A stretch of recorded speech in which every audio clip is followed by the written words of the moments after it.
मित्र, आम आदमी पार्टी के लिए एक आज बहुत बेहतरीन दिन कहिए, क्योंकि सुप्रीम कोर्ट ने चंडीगढ़ नगर निगम के मेयर के मसले को जिस तरह से जीवित किया और आम आदमी पार्टी को एक वरदान के तौर पर एक हिम्मत उसे दी है। वो हिम्मत आम आदमी पार्टी को एक बार फिर से जीवित करने के लिए, आगे बढ़ाने के लिए काफ़ी है, ये कह पाना मुश्किल है। लेकिन एक बात तो ज़रूर है कि जिस व्यवस्था को पूरी सिस्टम के साथ खिलवाड़ के तरीके को देखा जाए, वो जो किया गया था उसमें कहीं न कहीं आज का दिन ऐतिहासिक रहा, क्योंकि उस पूरे उस प्रकरण को सुप्रीम कोर्ट के सीजेआई ने अपने सामने ही ध्वस्त कर दिया और फिर से वो 8 वैलिड जो हैं उसे वैलिड किया गया और उसके बाद आम आदमी पार्टी के मेयर कुलदीप कुमार को बना दिया गया। एक गरीब परिवार से व्यक्ति है, अब मेयर बना दिया गया। मसला वही है, आम आदमी पार्टी की बड़ी जीत हुई, ठीक है, क्योंकि वो इंडी के साथ, अब लॉजिक की बातें करेंगे तो लॉजिक तो बहुत सारी चीज़ें हैं, बहुत तर्क वितर्क तमाम सारी चीज़ें हैं।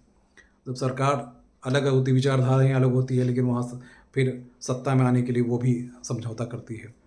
देखिए, वहीं आम आदमी पार्टी और कांग्रेस के बीच में बंटवारा हो चुका है। वहाँ सीट लोकसभा में 7 नहीं लड़ रही है, वहाँ मेयर बनाने के लिए उन्होंने कर दिया, बहुत अच्छी बात है। दिल्ली में आप देख ही रहे हैं, दिल्ली में अभी भी तू मैं वाली बातें हो रही है। डर के मारे केजरीवाल भूपेंद्र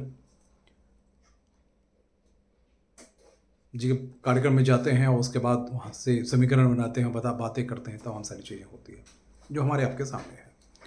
कहने की बात यही कि आज सुप्रीम कोर्ट के इस ऑर्डर ने नगर निगम जैसे जो स्तरीय निकाय है या निचली निकाय है, जिला स्तरीय निकाय है या शहरी स्तरीय निकाय है, उसमें जजमेंट देकर एक बड़ा रोल प्ले किया है।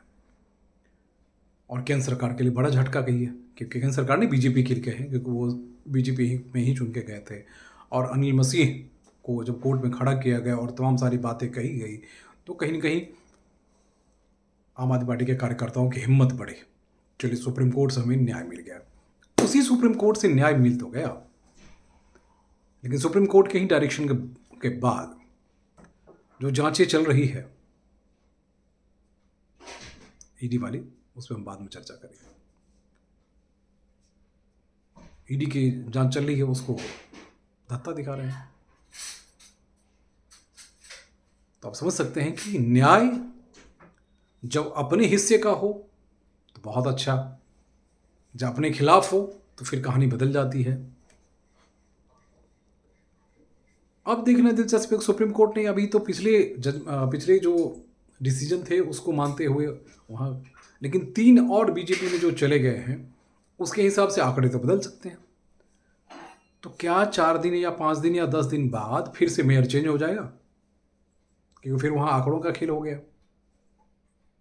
क्या उसके लिए भी सुप्रीम कोर्ट आना पड़ेगा बीजेपी को? बड़ा दिलचस्प ये मसला है, बड़ा दिलचस्प मुकाबला है। बावजूद इसके सरकार वहाँ बनी, व्यवस्था वहाँ बनी, मेयर इनके बन गए और सब कुछ हो गया। इसके लिए बधाई के पात्र है, बधाई के पात्र होने भी चाहिए कि भाई जहाँ जिसकी जैसी स्थिति है उसको माना जाए, क्योंकि लोकतंत्र में सबसे बड़ी बात यही है। लेकिन तो लोकतंत्र को अपने तरीके से परिभाषित करना भी कहीं ना कहीं गलत है। देखिए, सुप्रीम कोर्ट ने केंद्र सरकार को 2 बड़ा झटका दिया है। इलेक्टोरल बॉन्ड को लेकर हमने देखा ही, बहुत बड़ा डिसीजन था और बहुत बड़ी बात थी।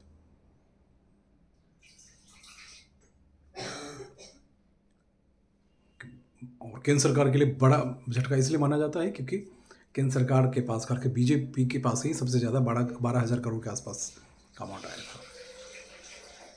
उसके बाद कांग्रेस, फिर उसके बाद टीएमसी, तमाम पार्टियों ने लिया, लेकिन झटका बीजेपी को, क्योंकि बीजेपी सरकार नहीं 2018 में लाई थी। तो सीजीआई ने 2 बड़े झटके दिए।